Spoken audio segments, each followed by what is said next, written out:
Hello and welcome to Justice. I'm Judge Jeanine Pirro. Thanks for being with us tonight. Donald Trump Jr. is going to be talking with us live in a moment, but first, my opening statement.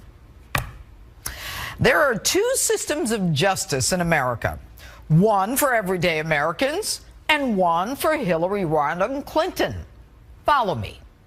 March 4, 2015, a federal preservation subpoena is issued for Hillary's Benghazi emails. Mind you, we wouldn't have known she even had any emails because she lied and said she didn't.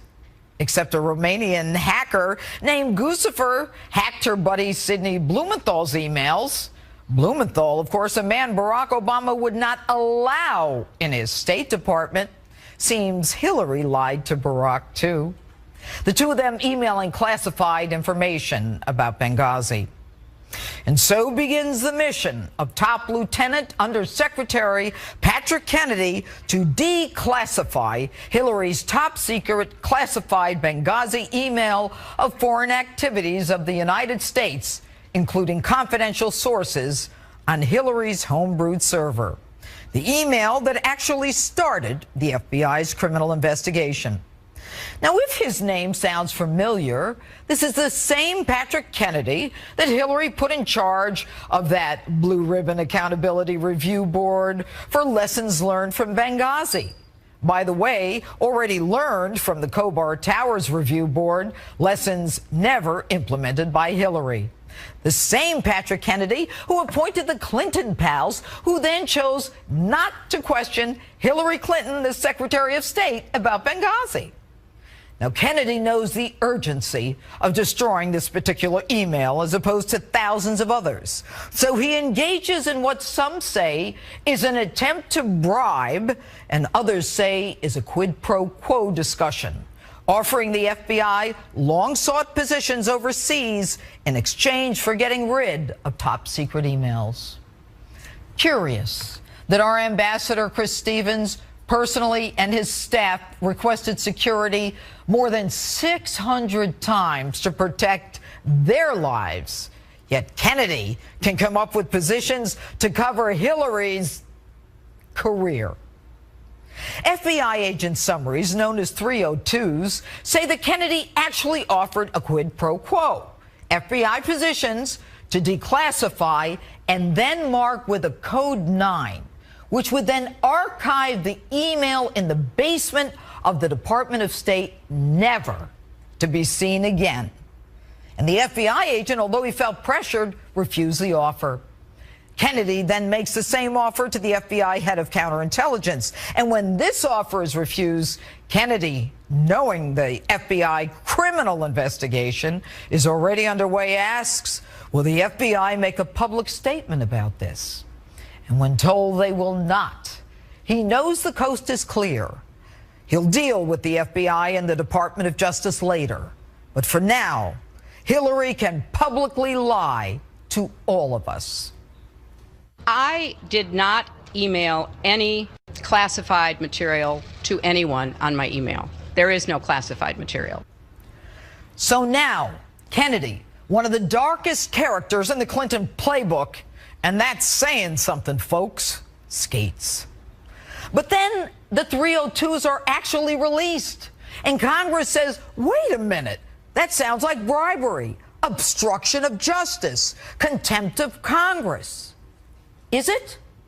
The State Department, the one that wouldn't even allow an inspector general oversight, and the one that had no Hillary Clinton information available under Freedom of Information to the press, suggests the FBI is lying. Really? Both of the agents are lying? Maybe they misunderstood. And by the way, since the State Department is willing to say that the FBI got it wrong, let's do the whole Mountie, folks. How about the FBI director got it wrong when he said the head of the State Department shouldn't be charged? Others say, you know what? Quid pro quos, horse trading. It's what they do in Washington. We're just not used to watching them make the sausage. Come on. Not declassifying and destroying top secret information on the assassination around the killing of our Benghazi ambassador, Libya ambassador, which is under federal subpoena that's supposed to be retained and preserved. A pathological liar who is actually running to be our commander-in-chief. Others say this is what they do in D.C. There's no crime. From a criminal point of view, however, as long as there was no intention to prevent Congress from knowing that the original classification was to be classified and then it was changed, if that would have happened for a public release, for a FOIA release, that would not be a crime. You know, it's very easy to throw around the term crime. Since when in the history of American criminal justice does one have to announce, "Hear ye, hear ye. It is my intent now to commit this crime," before he can be held to account? And if there was no intent to prevent Congress from knowing, answer this: why didn't anyone tell Congress of at least the attempt to bribe a federal official, or as some want to call it, a quid pro quo? The FBI didn't, which kind of makes me think that they knew right from the get-go that they weren't going to be filing charges before they even started. Kennedy sure as hell didn't tell Congress. And I actually spoke with one Trey Gowdy, congressman, the chair of the Select Committee on Benghazi, who told me no one reached out to tell him that there was an attempt to prevent him and Congress from getting the information that he had subpoenaed. Call it what you will, I say it stinks. It's real simple, folks. I spent 3 decades fighting for equal rights and equal justice and a level playing field for all. We take pride in this great nation that we are all equal under the law. And for centuries, Lady Justice, with bandages over her eyes, symbolizes that justice is blind, that it matters not who you are. No one is above the law, and no one is below it. Tonight, though, there are tears beneath those bandages. And that's my open. Tell me what you think on my Facebook page or Twitter. Hashtag Judge Jeanine. And joining me now from Westchester, New York, my home county, Executive Vice President of the Trump Organization and son of Republican presidential candidate Donald Trump Jr. Good evening, Donald. Thank you so much for being with us. I can't believe that you aren't exhausted. Do you have the same energy your dad has? I'm lucky that I do have a lot of his same energy, and you know, this is my one day off the trail because my little guy had his birthday yesterday, and so I was able to get a little bit of a day off, but we'll be back on it hard tomorrow. I know you will. And, you know, I follow you. I have to tell you, I follow you on Instagram and everything else, and you spend a lot of time in upstate New York, which is where I'm from, and you go to these demolition derbies. Is that what you do? Is that what I'm seeing? Well, yeah, I spend a lot of time up in the Catskills. I have a cabin up there, and, you know, we like to get away from it on the weekends. So I get my kids out of the city, get them into the woods, get them on ATVs, get them muddy and dirty, and I think I'll probably be doing them a favor for life if I do that. Well, there's no question. I see them in the woods. I see the whole family, beautiful family, but I digress. Contract with America. Your dad in historic Gettysburg today. Contract saying what he's going to do in the first 100 days. Tell us. Well, listen, I think it was an amazing idea. I mean, I think it's something very different. I think if there's one thing that this election has shown us is that people are sick of the same old in D.C. They're sick of the promises that no one ever delivers. They're sick of the blatant lies, frankly, that we're reading about certainly a lot more these days. And so I think it's something that cleans up the mess. You know, our founding fathers were business people. They didn't envision a lifetime in government where people just get stagnant. They get rich off of the backs of working Americans like we've seen in D.C. And so this is a system which will eliminate so much of that. I mean, I especially love the parts about imposing congressional term limits so people don't just sit in a seat. They wait there for 40 years. All their friends get rich. They give them all the lobbying jobs. They make sure that their contracts and their buddies are taken care of. Those same people then lobby for other countries abroad at the expense of America, as always. And so, you know, putting on term limits, eliminating lobbyists' ability to do that for other countries once they've served at high levels in government. I think these are the kind of things that the American people want to see. I don't think anyone, and frankly, I think this is a partisan problem. I don't think anyone on either side of the aisle is thrilled with where Washington has taken us, where they've put us in terms of debt, in terms of everything.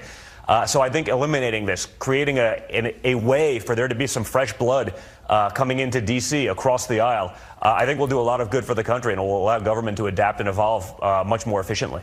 You know, it's amazing, Donald. You know, when people talk about term limits, you know, it's something that I think most Americans are in favor of, but no one has really, I don't think, spent a lot of time seriously talking about it.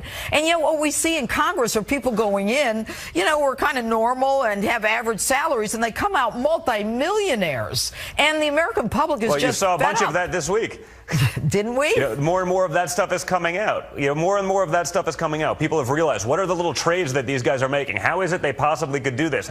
I mean, the stuff that Congress exempts themselves from that the rest of the American public is subject to, you know, that's not what this country is about. And I think everyone is in favor of it. And that you do see this where people maybe even go in with the best intentions. They get caught up in D.C. They get caught up in the, you know, free rides, and they get caught up being bribed by all the rich guys and all the special interests. And all of a sudden, they grab that little bit of power and they hold onto it and they milk it. And you know what? The people that suffer are the hardworking men and women of this country. The people who built this great nation, they're the people that suffer while everyone around D.C. has gotten rich. And we've seen it. And the people are sick of it. And I think that's a partisan problem. I don't think anyone on either side of the aisle thinks that their politicians in D.C. are doing great things for them and they have their best interests at heart. It's just not the case. We've seen it too many times. It's time to, as my father said, drain the swamp that is D.C., because it's just not what our founding fathers envisioned. They envisioned people going in. George Washington, they would have given him the lifetime presidency. He didn't want it. He renounced it. He said, that's not what this is about. But get people in, get them out, let them do some service, and then they go back into the real world. Our politicians aren't capable of that. You know what? It's something that I did, you know what, after 3 terms as DA, I said, you know what, I've done it. That's it. I'm going to move on because, as we all know, power corrupts. All right, we don't have a lot of time.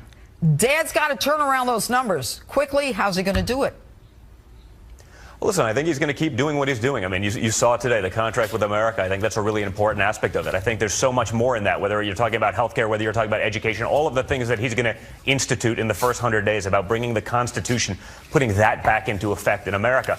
And I think honestly, Jeanine, I've been around the country so much as of late, all over the place for the last few months, and there's so many people that tell me, and they're not the usual demographics that the media wants you to believe are the only people that are voting for Trump. It's everyone. It's women, young and old, Hispanic, African Americans. So many people come up and just say, keep it up, keep doing what you guys are doing, keep fighting to break up this system.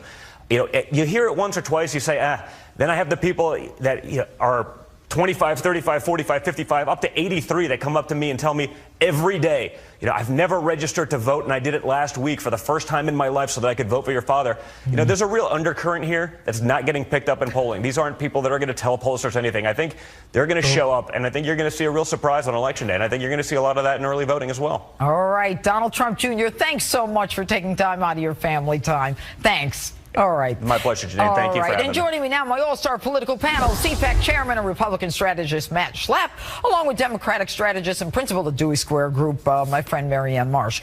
All right, you know what, Marianne, I'm going to start with you right from the get-go. It was going to be close, and, it's not as close as we thought it would be, but it seems that Donald came out with something rather interesting today.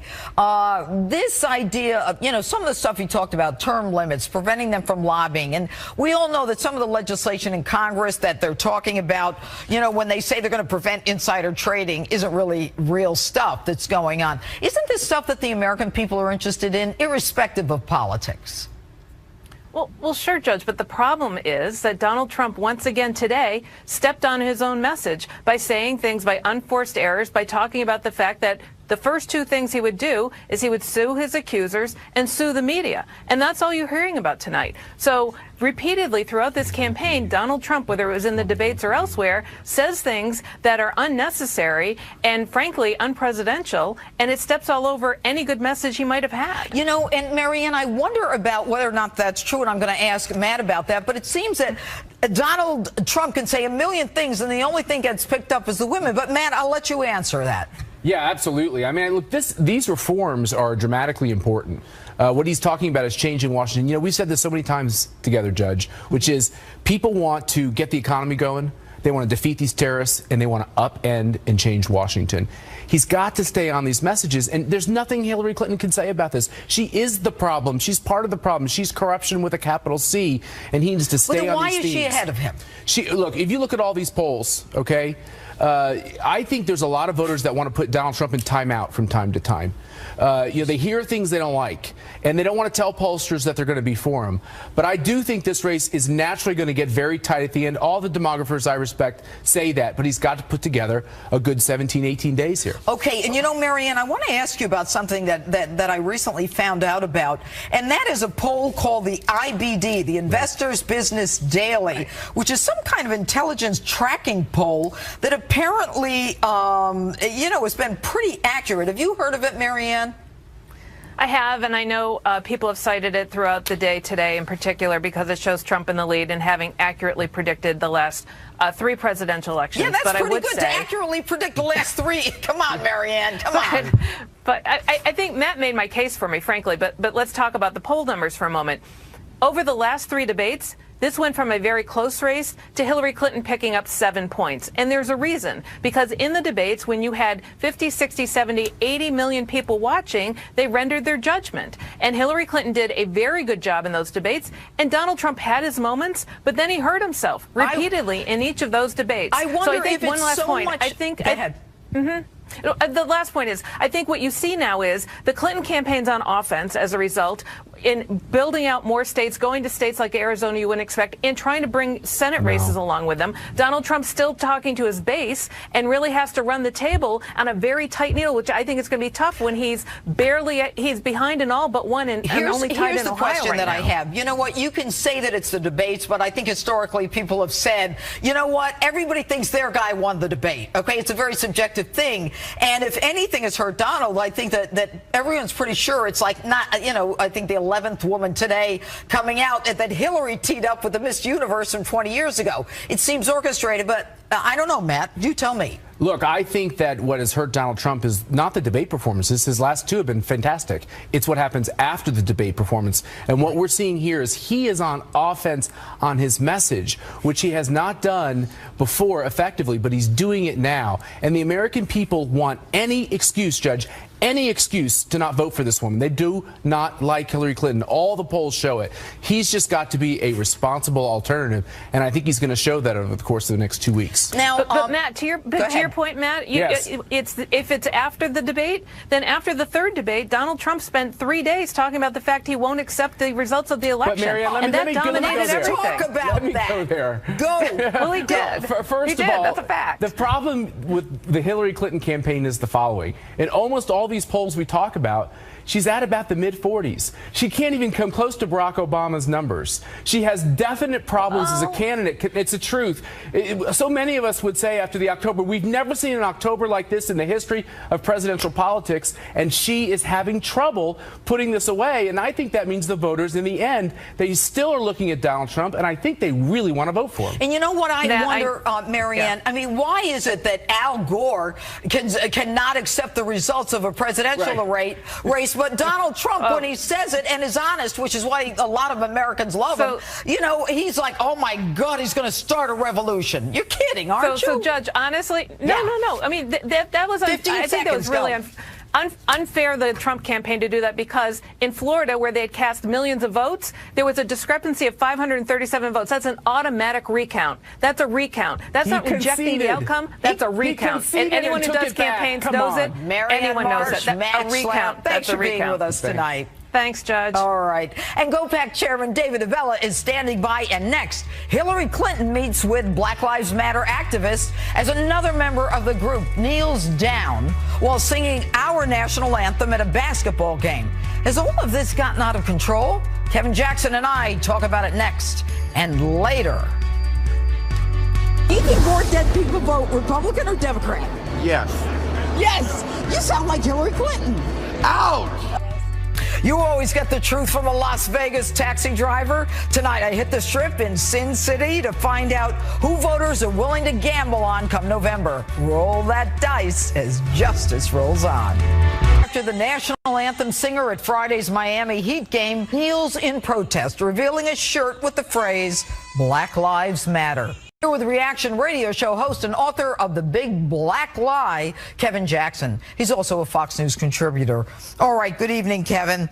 Now, Clinton meets with these. Actually, I'm going to start with this young woman at the basketball game. What is going on? How disrespectful is that? How pervasive is it? Is there an excuse for it?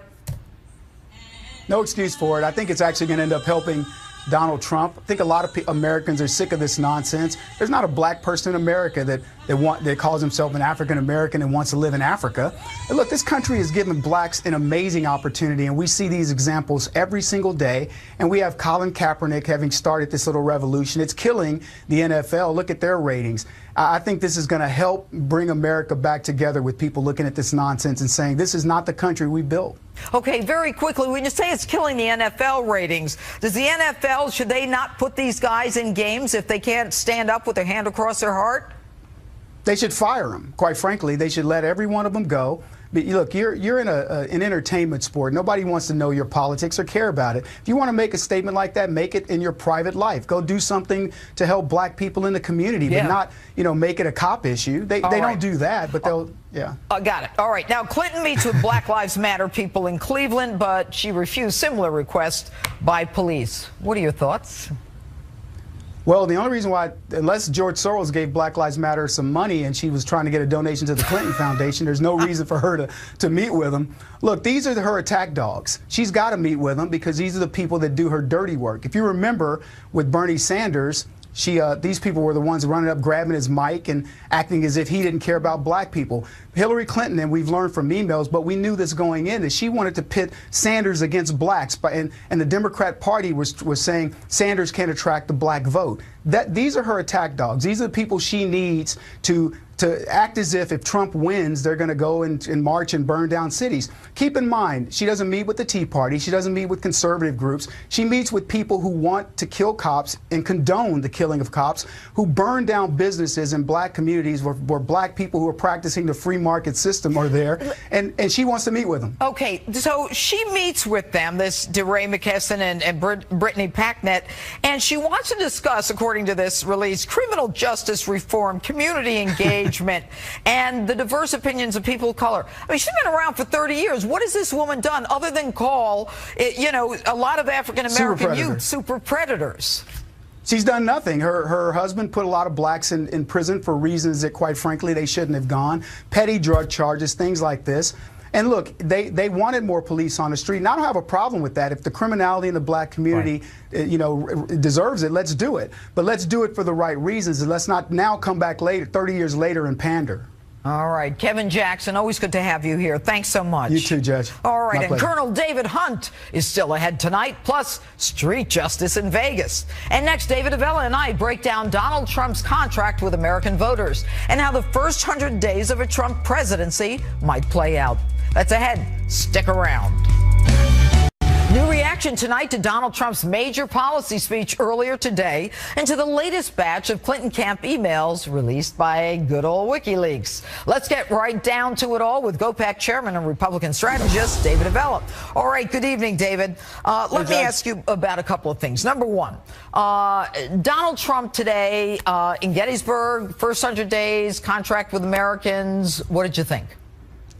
He needs a Republican Congress in order to pass that, because a Democrat Senate would be diametrically opposed to all those things that he talked about, which, if you look at his economic stuff, are proven things that have created jobs in the past. When government has policies in place that allow people to pursue their dreams and get ahead and save a little bit of the money that they actually make, our economy takes off. Okay, but you know what the shame of it is? Most Americans agree that we need term limits. We need to stop people in government from running from government to the lobbyists, or from running from government and lobbying for foreign countries. I mean, this is why we're in such a mess. But, I agree. We would need a Republican Congress and all that. But let's talk about the hypocrisy of Hillary Clinton for a minute. We just found out about about this cybersecurity, internal video of her telling people in the State Department in 2010 that, all of you have to be careful because those hackers, they can get access to your emails, showing that she clearly knew that we were vulnerable, all of us, including herself, on her private email server, less secure than Gmail, to foreign as well as other people getting information. I mean, how can America not see the hypocrisy of this woman? Get on your computer and search for "do as I say, not as I do," and you're going to see a picture of Hillary Clinton. It's why Americans don't trust her, Judge. It's why her unfavorable ratings are as high as Donald Trump's, and the two of them are two of the most unfavorable candidates that we've ever nominated. But the problem is that she's actually violated laws of our country, and she's actually violated look, she would get fired if if she were still in there and Barack Obama were actually enforcing the rules of the State Department, he'd have to fire her. Well, and what about, if you heard my open, Patrick Kennedy? I mean, the guy is looking to declassify something that there's a subpoena on, that there's a federal FBI criminal investigation on, and then Deep Six it destroyed in the dungeon of the State Department so that no human eyes ever see it again. And this guy is still working. I mean, this is why Americans are fed up. She's the establishment. Trump is not. If you're supporting Donald Trump, that's why you're doing it. Look, she has for 30 years been part of the system, and we are where we are as a result of politicians like Hillary Clinton.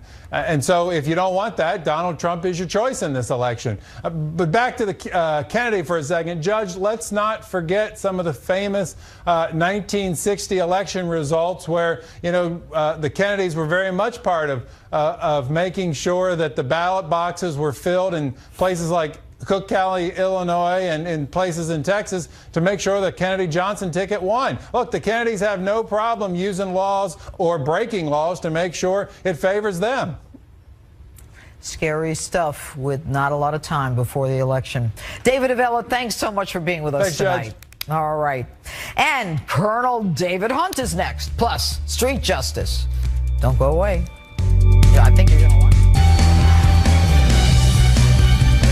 A live picture from Philadelphia as Democratic presidential candidate Hillary Clinton and her running mate Tim Kaine just took the stage at a rally in the city of brotherly love.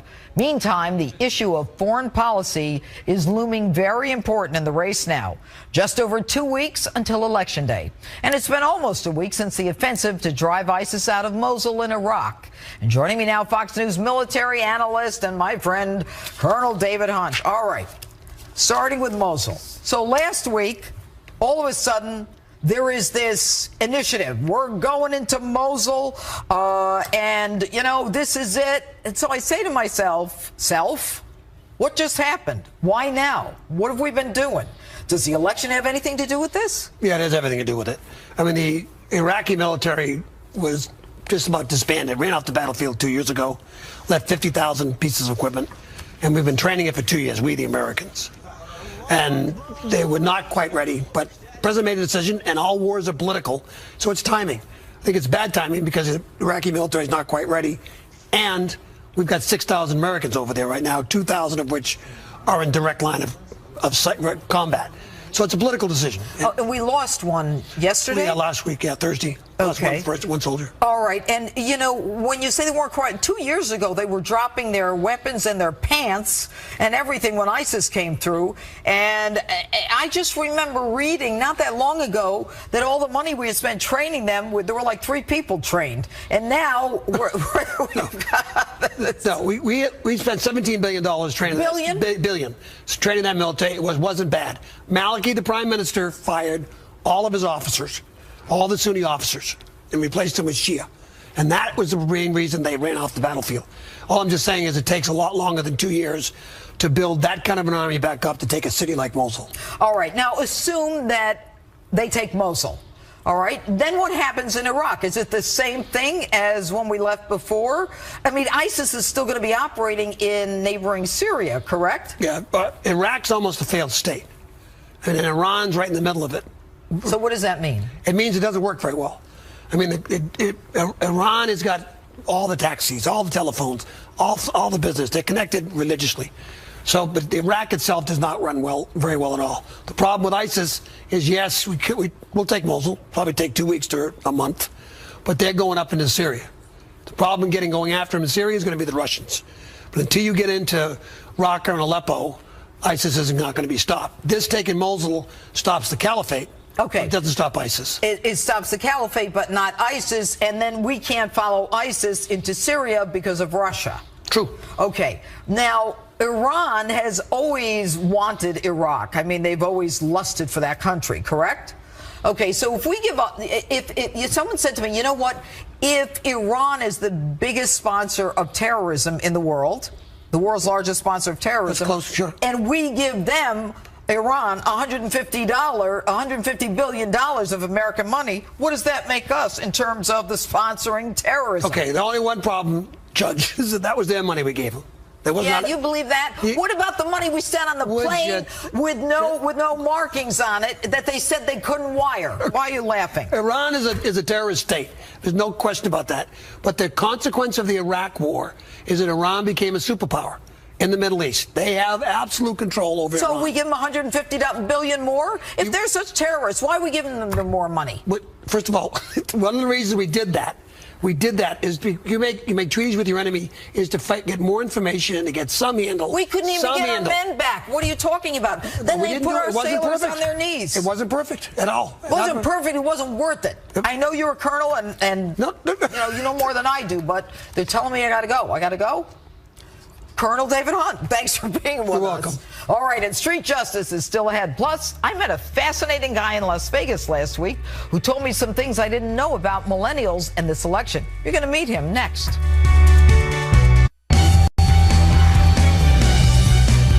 Millennials are a key factor in this presidential election. Now, less than 3 weeks away. But could the vital voting bloc that traditionally helps boast the Democratic candidate surprise us all and end up hurting Hillary Clinton in the end? Let's ask my next guest, founder of Turning Point USA and author of Time for a Turning Point, Charlie Kirk.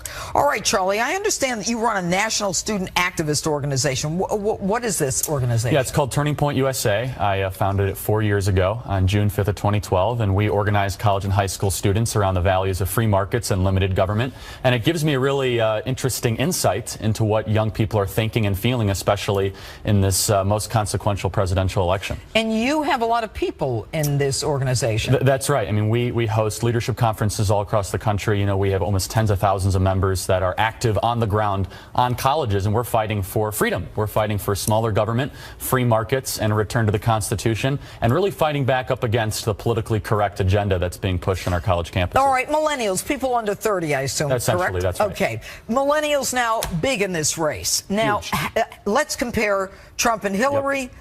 Let's start with Hillary. So what's really interesting about this election is the Democrats traditionally count on single women, minorities, and young people to build coalitions outside of just to really bring back Republicans. So in 2012, Barack Obama was able to excite the youth vote to incredible numbers. So he essentially had 66% of the college vote. Hillary Clinton is struggling even to break 48%. I mean, it is almost a 20% decrease. Is that the Bernie Sanders effect? It is, but Hillary Clinton comes across as incredibly inauthentic. Young people think she's bought and paid for, and they're right. They think she doesn't really believe anything that she's saying. They believe that she's corrupt. She comes from the Washington, D.C. political elite, and young people reject that wholeheartedly. And so this should be a big warning sign for Democrats, and there's been a lot of polling to reflect this. If Democrats want to take back the Senate, if they want to take back the House, and if they want to elect Hillary Clinton, they have to do a lot better with younger voters, and they almost have a 20% decrease from when they were in 2012. Okay, and Donald? So Trump, I think, has a lot of ground to make up. However, there's a big opportunity for him. All he really has to do is win about 30% of college voters. If he can win 30% of college voters, he can push back this Democratic coalition unlike any other candidate in about the last 15 years. So what's most interesting about the college vote is you're going to see young people in particular go towards third-party candidates this year more so than any other years past. Gary Johnson and Jill Stein. Young people are not necessarily satisfied with their choices. 78% of college voters voters say they are not happy with their presidential choices. Trump, however, can channel a lot of this anti-establishment thought that has been going on that Bernie Sanders really created if he runs against the D.C. political class, is what we saw today in his speech. WikiLeaks made it real clear that, 100%. Bernie Sanders was being targeted by Hillary and her friends. Quickly, did that hurt the young vote, and will the young vote stay home? Or will they go to third party and Trump? So not only is Hillary Clinton doing worse with younger voters, but less young people are going to show up. So you're dealing with a smaller sample size. Right. So turnout will be lower, and she'll get less of a lower turnout pool, which is a bad sign for Democrats. I think in general, younger voters, depending on their turnout, will determine this election. The road to the White House goes straight through college campuses. Very interesting. Charles Kirk, thanks so much for being with us tonight. Thank you. All right, and Street Justice is next. Stay with us.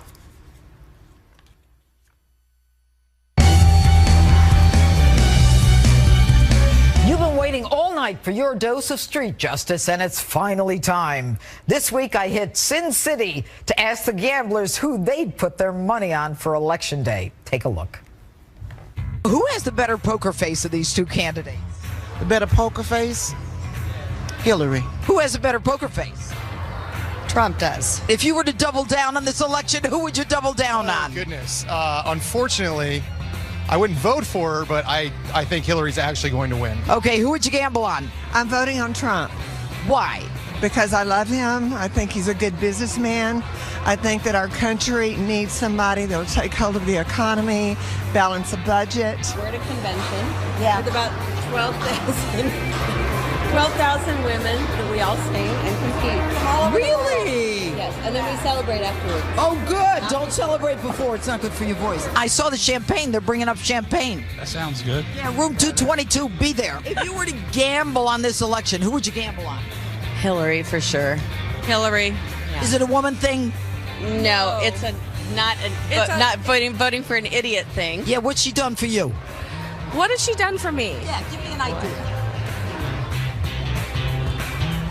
Therein lies the problem. Oh, okay. Is there anything that you think Donald could do to get your vote? Yeah, stop degrading women. And what about the fact that Bill Clinton had to pay women money because of what he did to them? Well, Bill Clinton not running for president. But what about the fact that the women say that Hillary Clinton came after them? I would probably go after them too. My son was in the Marines. Things are, if you have a military person in your family, you definitely don't have confidence in Hillary. Absolutely. And there you have it from a gambling woman. Too much history with the Clintons. What kind of history? Yeah. Jobs are what we need. Trump is the one that's going to give us the jobs. Okay, Hillary. why Hillary? Because Trump has no clue. Here I am with a cabbie from Las Vegas. Would you stop pulling away from me? Come over here. I believe Trump's the guy. All I right. like everything he says. All right. So why do you think Hillary's ahead? Because of the media. I'm voting for both of them. Oh, you're going to vote early and often? Come on, be straight. You're a straight shooter. You're a taxi driver. Both of them. And there you have it from Las Vegas. Deluxe Cat, we aim to please.